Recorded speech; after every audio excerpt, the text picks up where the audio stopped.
Now students, acid की last property है कि ये corrosive इन नेचर होते हैं, मतलब बहुत हार्मफुल होते हैं, बर्निंग कर देते हैं, जला देते हैं चीजों को। मिनरल एसिड जो होते हैं वो क्या करते हैं, स्किन वगैरह या क्लोथ्स वगैरह को जला देते हैं, इवन वुड, मेटल, इन सबको भी जला देते हैं, इसलिए वो क्या है, corrosive इन नेचर हैं। और हम एसिड्स को कभी भी स्टोर नहीं करते किसमें, मेटल के कंटेनर्स में, क्योंकि ये क्या कर देते हैं, करोड रिएक्शन करके मेटल के साथ करोड कर देते हैं हमारे मेटल के कंटेनर्स को। ऐसे ही जो स्ट्रॉन्ग बेस है लाइक NaOH वगैरह या और भी जो स्ट्रॉन्ग बेसिस हैं वो भी करोसिव इन नेचर होते हैं। So students, this is all about acid कि एसिड क्या होता है और एसिड की प्रॉपर्टीज क्या होती हैं। Now we will do our base. So students, अब हम करेंगे बेस। बेस की कुछ कुछ रिएक्शंस जो है एसिड जैसी ही हैं, 1 2 जो है डिफरेंट है, वो हम आपको बताएंगे। बेस के भी 2 टाइप होते हैं, strong base, weak base. Strong base कौन सा होता है, जो कंप्लीटली आयनाइज हो जाता है वाटर में और क्या दे, हाइड्रोक्साइड आयंस, यानी कि OH नेगेटिव आयंस हमें दे, वो होते हैं हमारे स्ट्रॉन्ग बेस। वीक बेस जो होते हैं पार्शली आयोनाइज होते हैं वाटर में और बहुत कम OH नेगेटिव आयंस जो हैं हमें देते हैं जब वो हम वाटर में उनको जो है मिक्स करते हैं। नाउ स्टूडेंट्स, इन सब बेसिस में कॉमन क्या है, OH नेगेटिव आयन, जब वो वाटर के साथ रिएक्ट करते हैं और देते हैं हमें OH नेगेटिव आयन। ऐसे ही एसिड्स में कॉमन क्या होता है, H पॉजिटिव आयन। ठीक है स्टूडेंट्स, कि हमने क्या किया, बेस को वाटर में रिएक्ट कराया तो उसने दिया Na पॉजिटिव अलग हो जाएगा और OH नेगेटिव आयन देगा। सिमिलरली इन बेसिस में भी ऐसे ही OH नेगेटिव आयन हमें देंगे। अब स्टूडेंट्स, एल्कलीज वगैरह हम जो है एल्कली काफी टाइम यूज करते हैं। ये एल्कली क्या होता है, जब बेस जो है वाटर में सोल्यूबल हो जाता है उस चीज को हम बोलते हैं एल्कली। जब बेस जो है, जो बेस सोल्यूबल होता है वाटर में, वो होती है एल्कली। उन बेसिस को हम एल्कली भी बोलते हैं। Now students, chemical properties of base हम एसिड की कर चुके हैं। ऐसी केमिकल प्रॉपर्टीज होती हैं हमारी बेसिस की भी, कि क्या होता है, बिटर इन टेस्ट, मीन्स बकबके होते हैं टेस्ट में। इनका सोपी टच, जैसे साबुन का स्लिपरी टच होता है वैसे इनका भी सोपी टच होता है। ये क्या करते हैं, रेड लिटमस को ब्लू में चेंज कर देते हैं। ये भी इलेक्ट्रिसिटी कंडक्ट करते हैं सॉल्यूशन में, क्योंकि OH नेगेटिव आयन देते हैं। आयंस जो भी देता है वाटर में वो इलेक्ट्रिसिटी कंडक्ट करता है।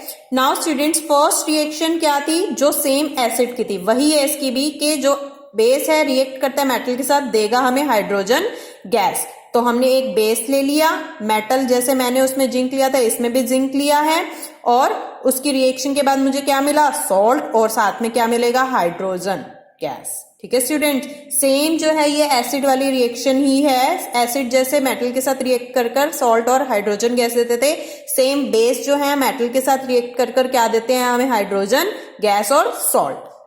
अब सारे मेटल जो है रिएक्ट नहीं करते बेस के साथ जो हमें सॉल्ट और हाइड्रोजन दे। ठीक है स्टूडेंट, सारे बेसिस रिएक्ट नहीं करते मेटल्स के साथ। Now base react with acid to form salt and water. अब ये रिएक्शन भी हम कर चुके हैं कि एसिड और बेस मिलकर क्या बनाते थे, हमारा सॉल्ट और वाटर, न्यूट्रलाइजेशन रिएक्शन होती थी। तो सेम है ये भी एसिड वाली, कि बेस और एसिड मिलकर क्या बनाते हैं, सॉल्ट और वाटर। इसको हम इससे भी अंडरस्टैंड कर सकते हैं कि एसिड जो है H पॉजिटिव आयंस देता है और बेस क्या है, OH नेगेटिव आयंस देता है। तो न्यूट्रलाइजेशन रिएक्शन हो जाती है और क्या बन जाता है, वाटर, क्योंकि 2 H और 1 O मिलकर बना देते हैं वाटर। नाउ स्टूडेंट्स, ये रिएक्शन हमारी थोड़ी डिफरेंट है, क्योंकि उसमें मेटल ऑक्साइड के साथ रिएक्ट करता था एसिड। अब हमारा जो बेस है वो नॉन मेटल ऑक्साइड के साथ रिएक्ट करता है। तो नॉन मेटल ऑक्साइड के साथ बेस रिएक्ट कर कर देगा वही सॉल्ट और वाटर ही, लेकिन कौन होगा हमारा, non metal oxide. Metal oxide नहीं होगा, अब नॉन मेटल ऑक्साइड होगा। जो हमारे पीरियोडिक एलिमेंट्स हैं उनमें जो नॉन मेटल होते हैं हमारे, यानी कि राइट साइड वाले जो हमारे एलिमेंट्स होते हैं उनके साथ रिएक्ट करता है बेस और देता है सॉल्ट और वाटर। नाउ मेरा क्या है बेस, CaOH का होल ट्वाइस, मैंने अपना बेस लिया कैल्शियम हाइड्रोक्साइड, और नॉन मेटल ऑक्साइड, क्योंकि C मेरा जो है कार्बन जो होता है मेरा नॉन मेटल होता है, इसलिए मैंने CO2 लिया, non metal oxide carbon dioxide ले ली, और उसने क्या बनाया मेरा CaCO3, सॉल्ट बना दिया, कैल्शियम कार्बोनेट बना दिया, और H2O उसने बाद में रिएक्शन में निकाला। ये हम ऑलरेडी कर चुके हैं रिएक्शन, के भी CO2 जो है लाइम वाटर के साथ मिक्स होकर क्या बनाता है, कैल्शियम कार्बोनेट। वही वाली रिएक्शन है जो हमने एसिड में की थी, बट यहाँ पर ये बेस हो गया और ये नॉन मेटल। और ये रिएक्शन शो करती है कि नॉन मेटल जो ऑक्साइड होते हैं ये एसिडिक नेचर है, क्योंकि ये सॉल्ट बना रहा है और ये न्यूट्रल कर रहा है इस रिएक्शन को, और ये बेस है तो ये क्या है, acid in nature. Non metal oxide क्या होते हैं, एसिड इन नेचर होते हैं स्टूडेंट्स। ये students you can see here, हमने यहाँ पर की थी कल वो रिएक्शन अपनी कैल्शियम हाइड्रोक्साइड लाइम वाटर के साथ, कार्बन डाइऑक्साइड और कैल्शियम कार्बोनेट बनाया था, व्हाइट प्रेसिपिटेट बनाए थे H2O के साथ। यही रिएक्शन वो हमने बेस में की है नॉन मेटल ऑक्साइड के साथ। सो स्टूडेंट्स ये था हमारी सारी बेस की केमिकल प्रॉपर्टीज के वो कैसे कैसे रिएक्ट करते हैं।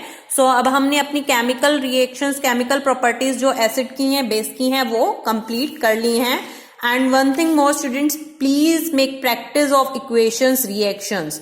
आपको बिना प्रैक्टिस के इक्वेशन और रिएक्शंस नहीं आएंगी, बैलेंस भी नहीं कर पाओगे, इसलिए हैंड प्रैक्टिस जो है मस्ट है, तभी आपको ये चैप्टर जो है समझ आएंगे।